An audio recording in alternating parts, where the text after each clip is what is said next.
people were like, "Psst, did you hear about this?" And I was like, "No." And it was like mean stuff. They're like, "Share that in front of everyone." You know? It was like, "Share how he cried." And I'm like, "No, I'm not going to do that." They're like, "It's mean." So all of this is supposed to be in good fun. And then when I'm done, we're going to be joined by our good friend, Mrs. Lewis, who has some more, let's say, dirt on some of the seniors. Oh, yeah. English. Yeah, that's us. All right. All right, before we start, though, before we start roasting people, before we start, saying our goodbyes, as graduation is a couple weeks away, I want to recognize one senior who's kind of flown under the radar. And I'm going to have my good friend, Grayson, if you would stand up just for a second. Go, Grayson! Guys, I am really proud of Grayson. You guys know, in all seriousness, Grayson fought cancer just 2 years ago. And,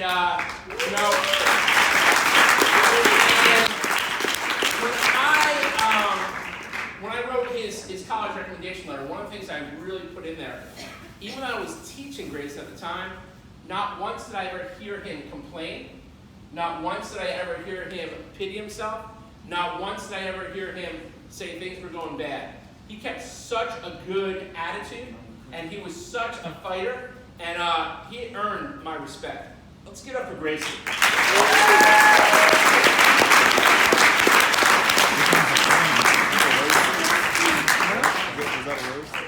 Now, having said that, let's just say Grayson's sickness did not hurt him with the ladies. You know what I'm talking about, Hannah Kame, Leah Romo, and a whole slew of 9th grade girls that begged not to be mentioned, right? Grayson had become an equal opportunity dater.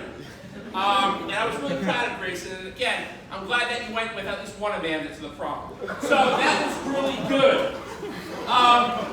Do you remember the time Grayson, Michael Eulis, and Tanner ran away from Mrs. Clark because she was serving you guys a detention? And I asked, why did you guys have a detention? And you're like, we were dunking. I'm like, oh, you were dunking? Like you can reach the rims? And they're like, no, we were dunking on the kindergartners in those small rims in the after school era. Or what about the time you guys and some of your associates, because our basketball team was getting killed, you thought it was a great idea to take the shoes of the opposing team, run into the locker room, and pour on the water, get all their shoes and equipment wet. I kept thinking, what a good witness. BCA, Burlington Christian Academy, right? Yeah, let's go. We can't beat them in basketball fairly, so at least we can sabotage their shoes and maybe beat them that way. We don't know. And let's get to our friend, Braden. Where's our friend, Braden? There's so much I can share with Braden, but so much is inappropriate. So, I call Braden the ping pong dater, right? Ping pong dater, because it seemed like every time I saw Braden, he was dating Amanda, then David, then Amanda. I mean, it seemed like almost every week he was switching between the two of them. And Braden, Charles, and Michael Eulis, 3 boys, Amanda Graves, 1 girl. You do the math there, okay? Now, Braden, did you really call 911 in math class to get out of class? Is that a true story? Like, you actually hated math so much that you dialed 911? I got that wrong. And where's our friend, John? JP?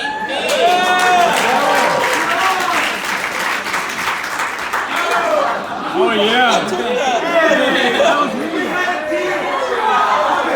So much to say, so little time. Now, I did promise not to mention slides and swings, right? But, having said that, here's some weird story that I could not actually believe happened, and I asked my wife, and she's like, don't share that story. So that just made me feel like, yeah, I'm definitely going to share that story, right? So, they actually told me the story. Thank God I wasn't witnessing it. But they're like, Mr. Allen, do you remember that one time we were in Virginia with Mr. Prim and the bus broke down? And I'm like, yeah. And they're like, you remember that time Braden asked you if he can go into the woods and relieve himself? I'm like, yeah, I guess. They're like, well, did you know when he sat down on a log to relieve himself, JP actually sat next to him and relieved himself? Like seriously, where are we living? Like 1870? Like, does this stuff really happen? And I'm like, how is this possible? And then JP, your track coach, said, quote, nobody in the history of track has ever come into track season more out of shape than John. Right, where's Darian? I love Darian, the one athlete amongst the 12th grade. Male athlete, I should say. Right? And Darian, I want you to know, even though I didn't teach you very often over that one class, we do share something in common. I also got caught making out with my date at prom night too. So I do want to make sure you are aware of that. And Nick Bond. I entitled this Nick Bond and the Sophomore Trio. Sounds like some kind of group for like the 50s or something. What do these girls have in common? Leo Romo, Caitlin Caron, Kaylee Farrell, Mo Shanklin. Does anyone else have a theme as in 10th grade girls? In fact, one of your friends actually said this quote, Nick has not met a sophomore girl he doesn't like. Right? That's what they said about Nick. And where's Michael Vada? Love that guy there. Michael Vada has been blessed, but also cursed by having an older sister who was able to report many things that Michael did. Some of the things are just very innocent, like the time that your mom dared you to eat an insect and you did. Right? Your mom dared you to eat the insects, right? And then she said, I said, well, tell me something more. And she said, you know, when Michael was younger, when he went to the bathroom, he used to take off all of his clothes.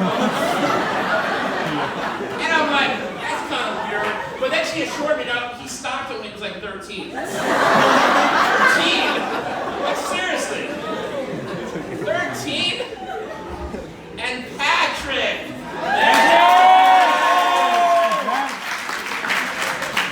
The one-shoe wonder. All right, according to your track coach, you ran the 4x400 relay with one shoe on. That's impressive. You know, Patrick, when you first came a few years ago, I'm going to be honest with you and be very transparent. I questioned your fashion choices. And now, a few years later, I still question your fashion choices, okay? Did you really fall in a chair in Mr. Prim's room and yell, I have to go poo? Like, seriously, please tell me that's not true.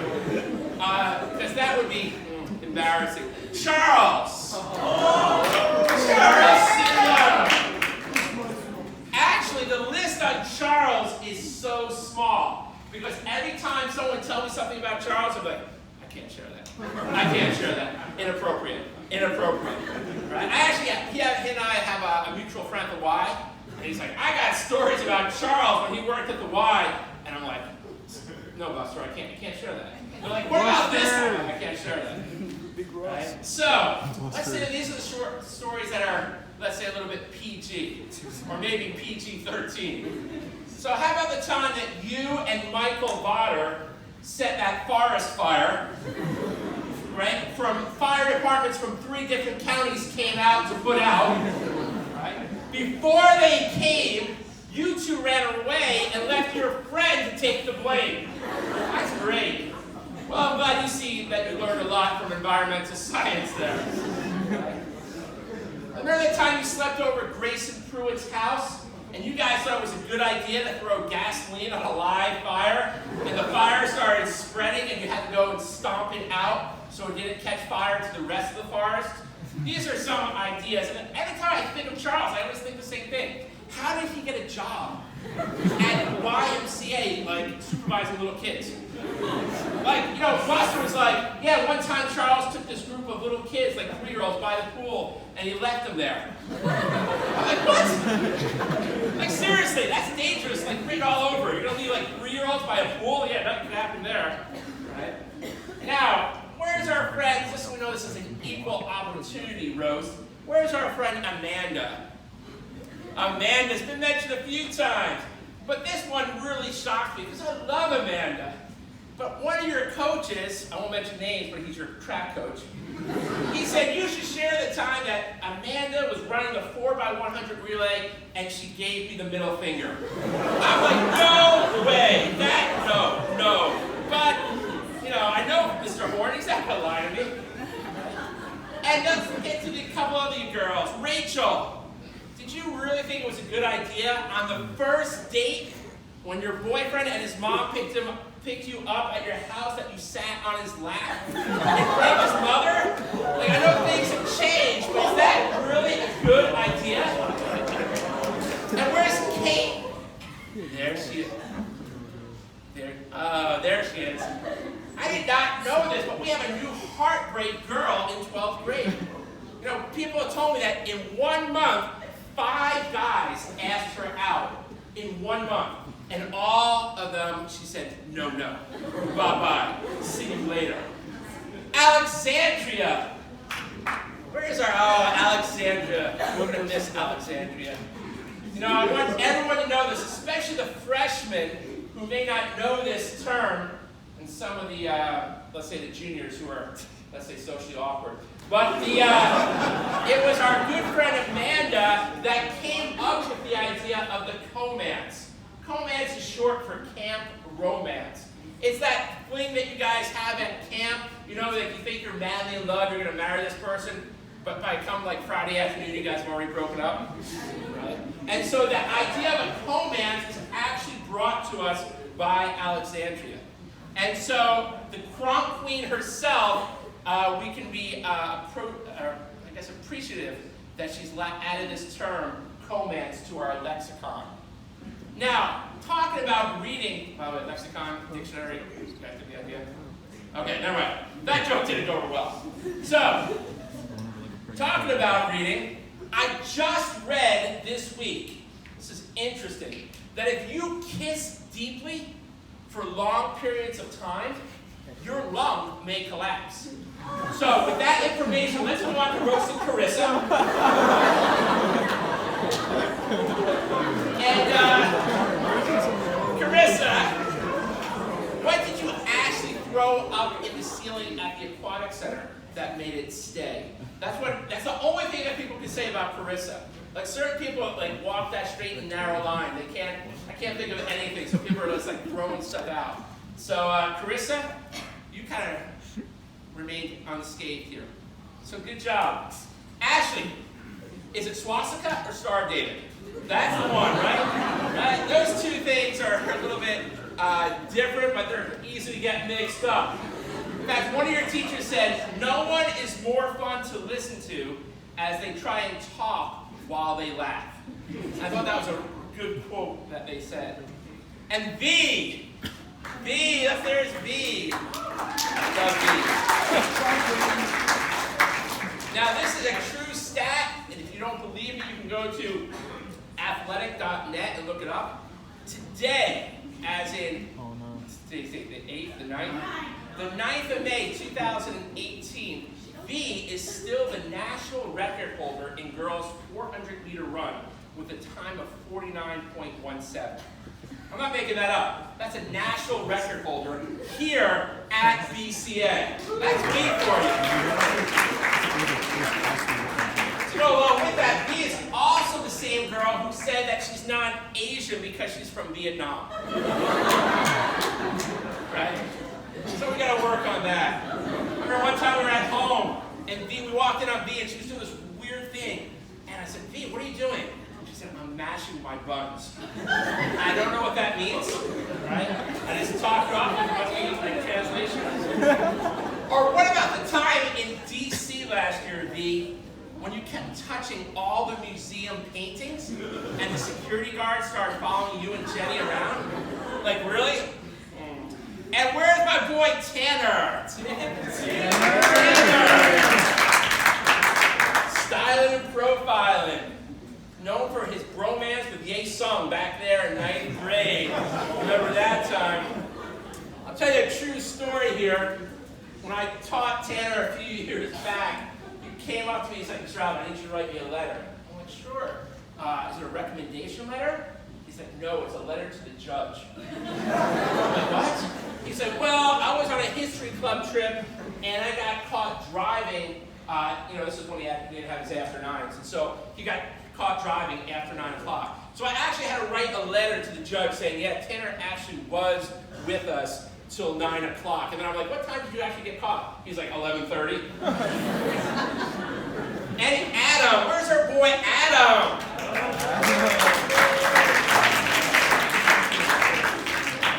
Part-time worship leader. Full-time ladies man. He leaves a trail of heartbreaks wherever he goes across the whole spectrum. Freshman girls, you right? Am I right? Right? Sophomore, juniors, and seniors. Ladies, there's only one Adam to go around. And Adam, what is this thing, this courting thing that I hear you do? You don't date, you court the ladies. Did that go out in like the 1800s as well? Right? So no one gets a better track, tan/burn than Adam right there, I'll tell you that. And Jacob. Where's my nephew? There's Jacob. I'll tell you this, Jacob. If a picture paints 1,000 words, this picture says, don't let your uncle catch you drinking alcohol. Right? That's what this picture says right there. You see his eyes, okay?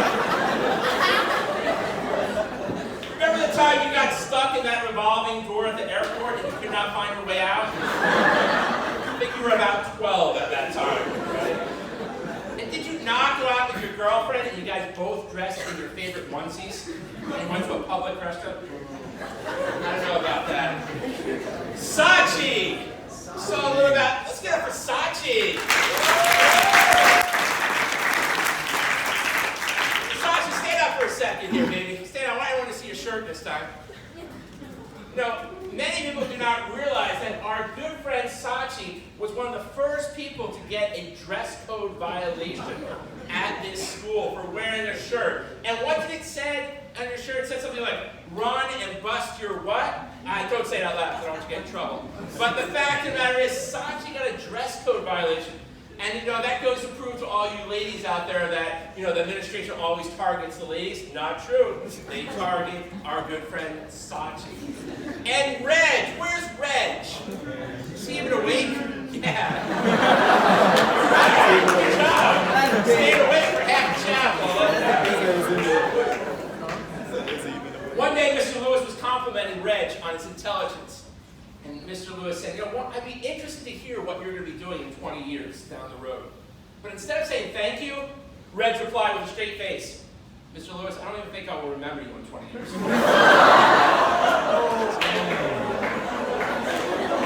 Now, this is honest, and one gets to be honest.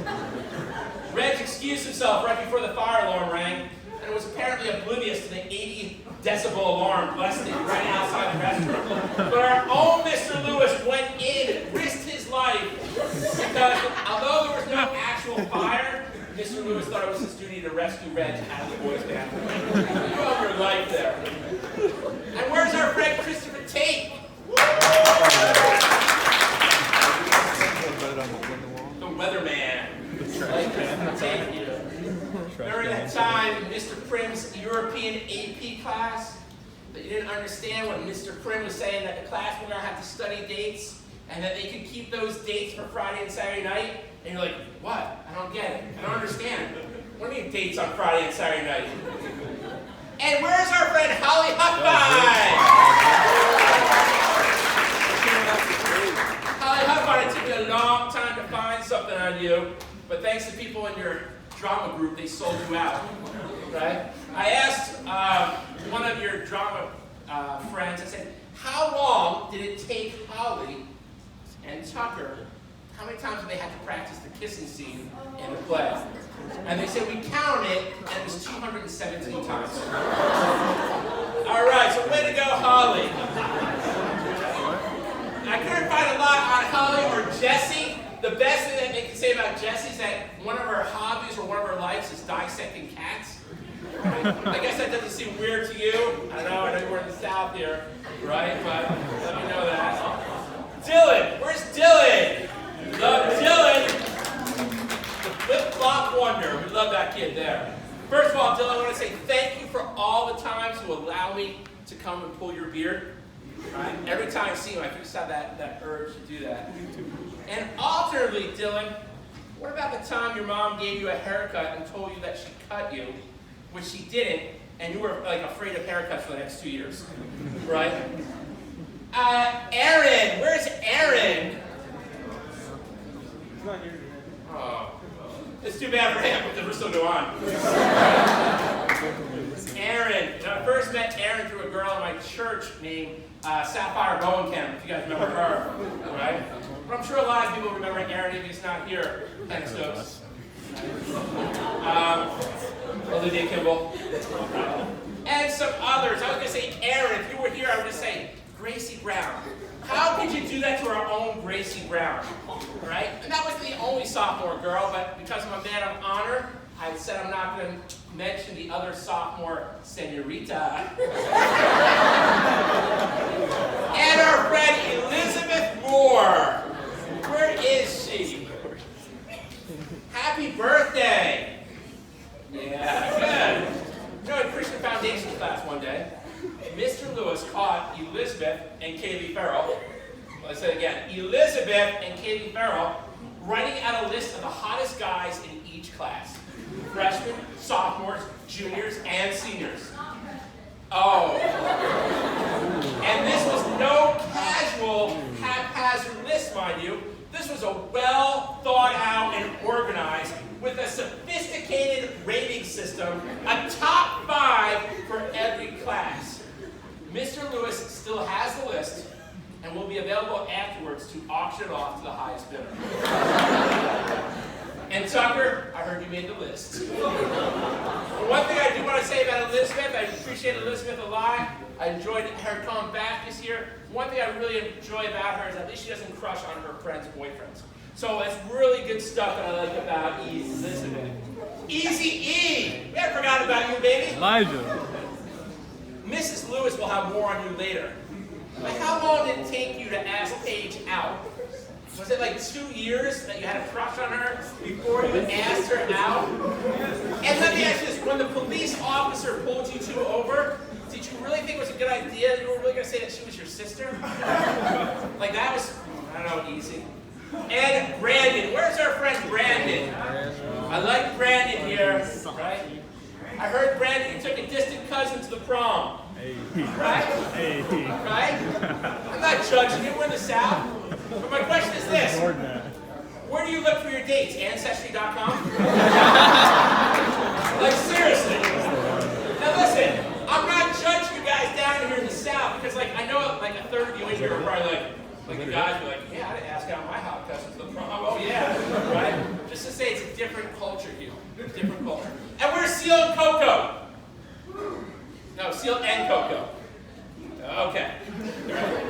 Mr. Lewis told me a joke one time about Seal and Coco. And it went something like this. Seal and Coco, you know how you can tell which is which? I'm like, what? How? He's like, Seal's often awake in class. All right, so I thought that was a good one to say as well. And again, I don't have all the seniors, and I know Mrs. Lewis is going to come back up here, but I want to say I have been blessed in order to have known the seniors. I think my life is richer and more full. I've appreciated getting a chance to laugh with you guys through the years, a chance for you guys to enter in my life, and I want to say you will be missed for next year. So with that being said, I'm going to have my good friend, Mrs. Lewis, come on up.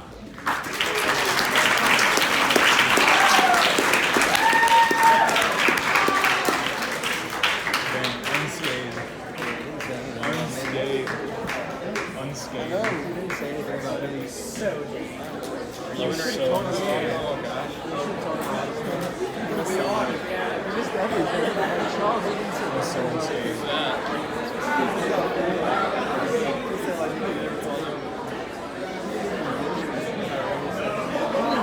No one so unscathed. It's really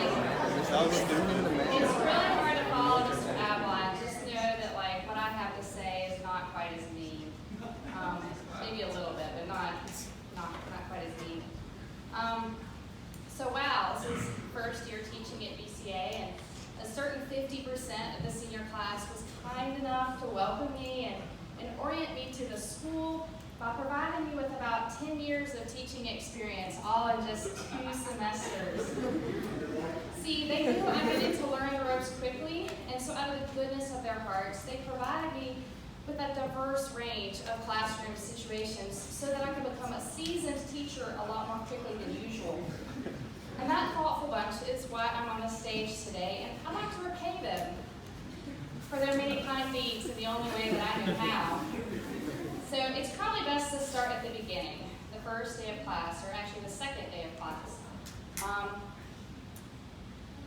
A student frantically came to me right before class started on the second day. He was really apologetic that he had missed the first day of class because he read his schedule wrong and gone to the wrong class and somehow sat in that wrong class, even with roll call and everything, the entire class, without ever realizing his mistake. And I'm sitting there thinking, is it even possible that that happened, or is this guy just skipping? Imagine my surprise when I discovered that this truant senior was actually the student body president. Nick on. And then there was that time that Nick unplugged my computer, and I lost my entire PowerPoint and the worksheet I just prepared for class. It was actually a brilliant move. I had nothing else planned for that day. Of course, he claims it was an accident. Yeah. But what's not an accident is the way that Nick is always trying to find a way to get out of doing anything in my class. Mrs. Lewis, if Michael makes 100 on this quiz, can we all get hundreds at our next test? Mrs. Lewis, if the baseball team wins, can we just not have a test at all? Or I was always trying to manipulate me into baking desserts for his class. Mrs. Lewis, we all did well on our test, do we get a pie? Mrs. Lewis, I don't think you like us anymore. You haven't made us brownies in a long time. Okay, recently I posted a picture of a pan of brownies on Instagram, and Nick stops by my classroom first thing in the morning, asking if the brownies are for his class. When I said no, he looked at me like I just killed his dog. Actually, it was more of a look of disappointment in me as a human being. He didn't even answer. He just turns around and walks off. All right. Then there was that memorable occasion where he came dressed as his dad for a poetry reading. So I guess we all know what Nick will look like about 20 years from now. But if I were to give Nick an award, it would be for most blatantly doing things besides English during English class. Once I pointed out that he was obviously doing something other than taking English notes on his laptop. Oh, don't worry, Mrs. Lewis, I wasn't doing work for another teacher during your class or anything. I was helping my girlfriend with something. Oh, like that? Oh, cool. Well, go ahead then. I mean, that's so much fun. All right. So now before I continue, let me say I also teach 9th grade Christian foundations. So some of what I've learned about these precious seniors, I've learned through the eyes of my 9th graders, particularly my 9th grade girls. Fall retreat came early on this year, and I was drawn into the world of giggling commentary on the senior guys. But don't worry, ladies, I'm not naming names, so don't get nervous and don't start like giggling and give yourself away. All right? So back to the senior guys. Now, I have heard commentary on almost all the guys, including some student Adam Hartcroft. I don't have him as a student, so I don't know much about him. But anyway, I kept hearing at retreat about this guy wearing a purple tank top. They were all like, oh, that purple tank top! And I just love the way his biceps look in that purple tank top. And yeah, he was proud of his inner tubes during the game. I could totally see his biceps. I just thought I would die. If I had to hear one more comment about Elijah Albright's purple tank tops, I thought I might die too. But it seems that Elijah deals with this sort of scrutiny and commentary all the time, you know? Poor guy. He can't escape it even on the basketball court, I hear. You know, he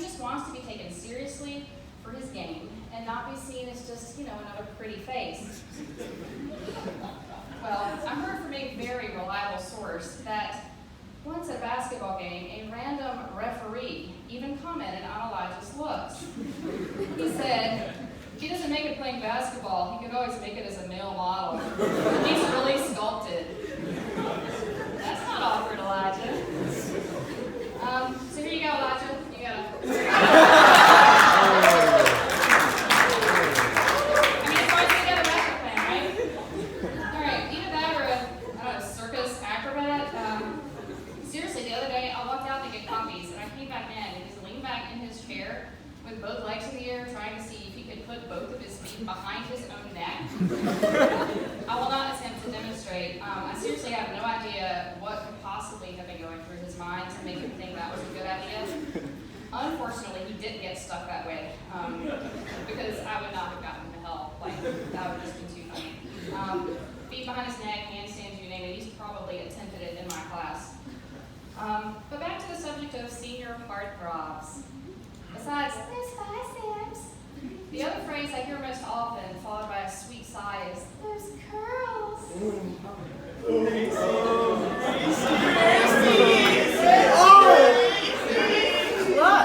Seriously, I've got girls asking me, where does Gracie sit? Is this Gracie's water bottle? Did Gracie touch this pencil? Did Gracie breathe the very air of this classroom that I'm breathing right now?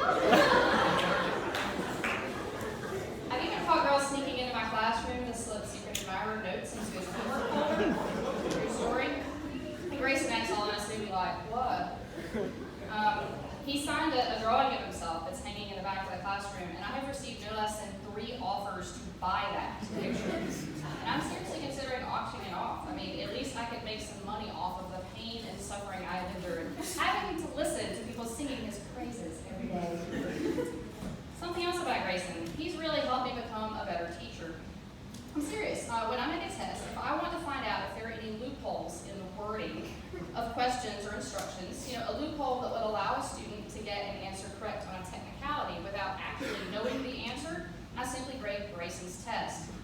Multiple times I have laughed out loud while grading his test at his uncanny ability to figure out a way to get around actually knowing the answer. And that's proof that he's very smart, by the way, and he could get the actual answer correct if he just studied. An example, on our last test, students had to pick out 4 or more lines from a particular poem and paraphrase them in their own words.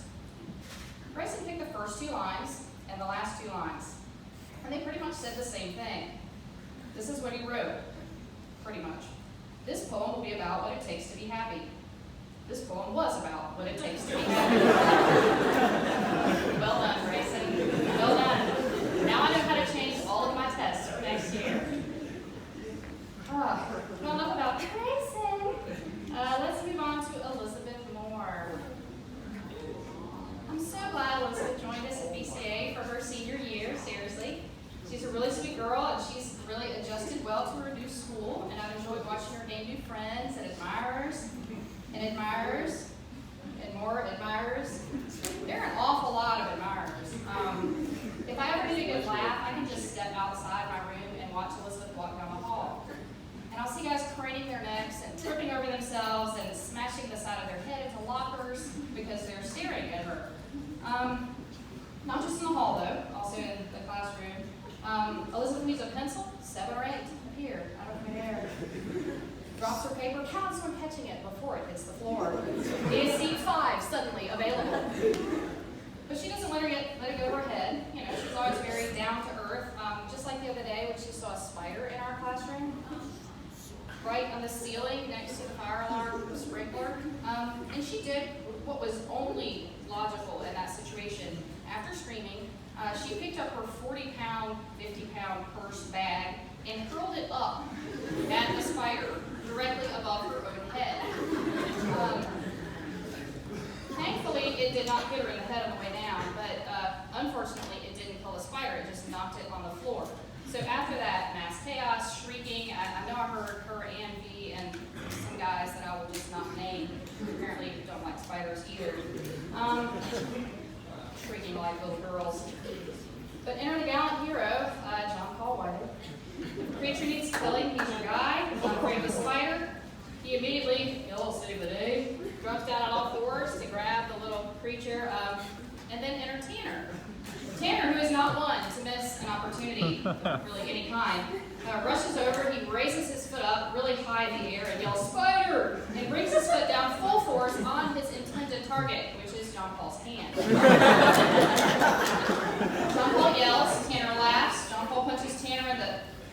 Well, let's just say Tanner decided it was a good moment to take a little break, curled up, whimpering. About that time, Mrs. Ferraro stopped by the classroom with an announcement. Now she knows why everyone looks so guilty and why Tanner was just having a little blast. Speaking of Tanner, Tanner, whose first poetry assignment told the story of getting pulled over by police for going something like, I don't know, 200 miles an hour. I don't know, never read about that one before. Tanner, who tried very hard to convince me that he disliked English and he wasn't good at it, but the truth always comes out. See, my first clue was when he repeatedly refused to turn in research paper-related assignments. He knew he'd have to do them eventually. And it seemed clear to me that he purposely didn't turn them in, just so he would be required to spend one lunch a week working on English assignments instead of eating with his friends. That's me, that is real devotion. My next clue came when I assigned a class of poets, right? Yeah. He, in all seriousness, wrote one of the best poems in class. It was a satire poem. Wrote like it was no big deal. And I know, I'm supposed to be roasting and not affirming Tanner, but I'm fairly certain that outing Tanner for his poetry writing skills, in his mind, is worse than any insult I could throw at him. So there you go. Oh, I almost forgot. For his presentation of his satire poem, he wanted to know if he could come dressed up as a protester. That sounds good, you know, bandana, something like that. But that's not what he meant. He wanted it to be really authentic, and he asked if he could bring a Molotov cocktail. And I'm like, no, Tanner, no. Well, what if I bring it, but it just doesn't have like any fuel in it? No. Well, how about like an empty gas and new container? No. Like no weapons, no flammables, nothing that looks like them. We're in a preschool building. All right, moving on to another student who also tries to hide his English class skills sometimes. Patrick.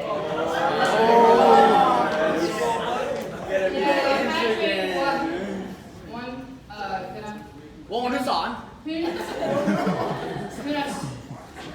What?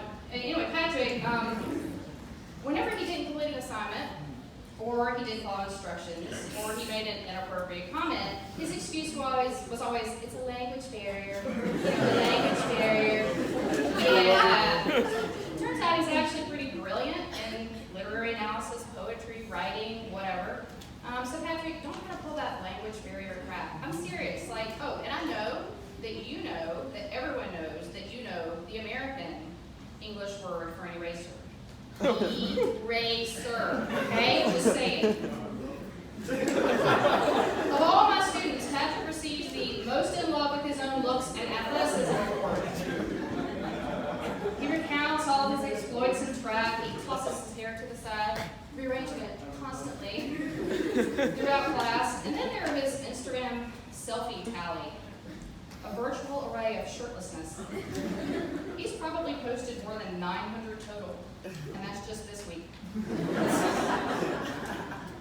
Yeah. And then there's the time I left for like 30 seconds to get copies, and apparently Patrick thought it was a good idea to do this while I was gone. And take a picture and then post it during my class. And just so the statute of limitations has not run out, Patrick. Patrick is also the only person I know who can fall asleep in the middle of a Shakespeare play that we're reading in class out loud. A play that he is reading out loud. A play in which he has a major role, and he manages to fall asleep in between two of his lines. We're not talking about just like a little snooze. We're talking like dead to the world, snoring kind of sleep, face down on the floor. At times. It really affirms me, you know, as a teacher, knowing that he finds my class so fascinating and intellectually challenging. Thank you. Yeah. Speaking of sleeping, yeah, I heard that same thing about the way you can tell the difference between Coco and Seal. Look to see who is awake.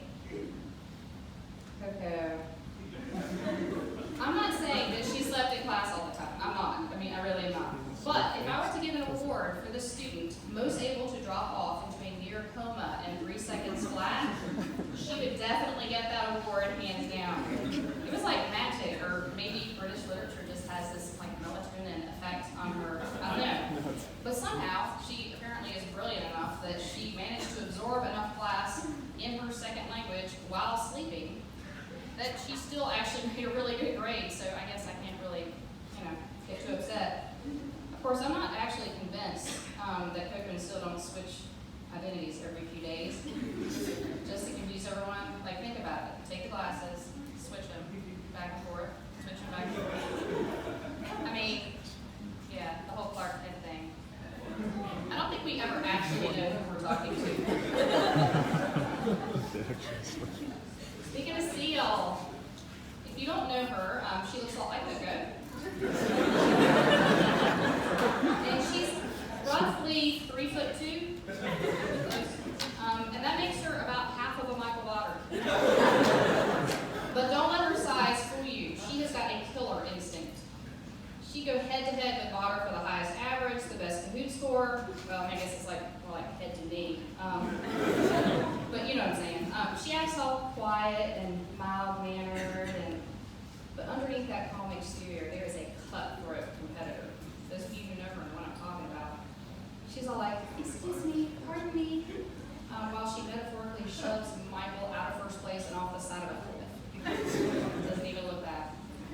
Speaking of Michael Botter, in our English class, he's played a very important role, or like a position, I guess you'd say. He's basically the designated hitter. The student everyone relies on to answer a difficult literary analysis question, or regular literary analysis question. Basically any question so that they don't actually have to answer it. And honestly, I can understand why they look to Michael for such literary inspiration, considering he has an incredible intellect and a grasp of the English language that is just really impressive. I like to collect Michael's sayings. They're so very wise. And sometimes I think they're so wise that I don't even understand them. The other day, actually, he shared this, I would say, a gem of wisdom with us all. He said, you need to speak before you talk. Thanks, Michael. I think I know him for a while. My most vivid memories of Michael involve all the times I've seen him almost throw up. For a one-man Future Doctors of America club, Michael seems to have a pretty weak stomach. I mean, those of you who are his friends, is that true, or is it just he always throws up around me? All right, well, one day Brayden and JP were cleaning this rabbit, and the smell from the intestines started to get really strong. That was not at school. That was at our house, and I'll tell you about that later. But anyway, everyone else is standing around and watching, and Michael is turning like so many different shades of green and trying to hide the gagging noises. I try to be helpful and just say, maybe this should tell you, go for like anesthesiologist and not surgeon. Then there was a time when a classmate offered him a drink from a water bottle, and then he started dry heaving in the middle of class because he discovered he'd been set up, and his friend had put some really gross stuff in the drink. I would have felt sorry for him if he did make the same mistake less than a week later. Poor judge of character, being too trusting. But then his friend, one of them, really does have that innocent, fervent, "Yes, ma'am, no, ma'am. I've never done anything wrong in my whole life," kind of sort of air about him. John Paul Whited, Mr. Innocence himself. Anytime someone started dry heaving or howling in pain or laughing uncontrollably in the middle of my class, and I could not figure out the obvious cause, it was fairly safe to assume that JP was the culprit. He was an expert at causing mayhem while feigning total innocence. He really had me going there with his super polite, innocent kid routine for at least a couple of weeks. But it didn't take long to discover that whenever there was chaos and mayhem, JP was somehow always situated in the eye of the storm. The problem is that knowing this information did not do me a whole lot of good. JP is so stinking friendly that he would talk to a brick wall. It didn't matter how I arranged the seating chart, JP would adapt to his new surroundings. He would leverage his position and the classmates next to him to wreak maximum havoc. All the while saying things like, "Yes, ma'am, Mrs. Lewis. Oh, that's such a nice poem you just read, Mrs. Lewis. Of course, I'll be happy to explain the theme. What are you looking at, Mrs. Lewis? Elijah curled up in a fetal position on the floor behind me? I have no idea what happened to him, Mrs. Lewis." And then there's the fact that my class just might be the only 50 minutes in the school day when JP is not literally attached to Delaney. I don't know. I mean, at least outside my classroom, I have never seen him alone. Every now and then he'll come around a corner and I'll think, weird, JP without Delaney? No, never mind. I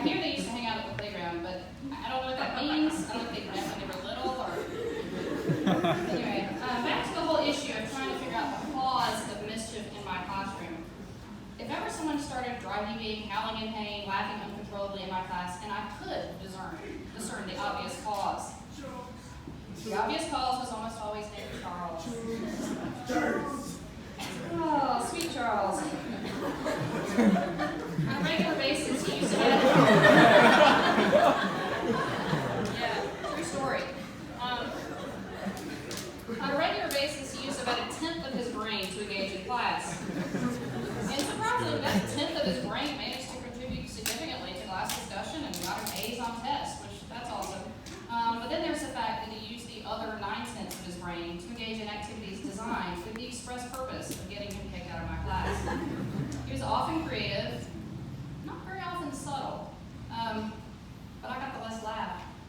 He never did manage to get himself kicked out, and that was my revenge. No escape. Yeah, he had to stay there every hour. Of course, it's possible that he was protesting a little too much. I mean, he and Tanner are the only two students that came up with complicated paper writing related reasons to have to spend extra time in English class. Charles even figured out a way to force Mrs. Ferrara into getting him out of all his other classes just so he could have an all-day English class. 8 a.m. to 2 p.m., was that right? Writing a research paper. I mean, that's devotion, Charles. So I know how much you love English class, but your secret is safe for me. On a side note, I finally did figure out the only way to keep Charles occupied was to send him to the corner of the back of the classroom and give him a jigsaw puzzle. Quiet, happy Charles. If only I had figured this out, a lot longer ago. Speaking of puzzles, Reg. Here's a guy with a brilliant mind, and in all seriousness, okay. I will film them.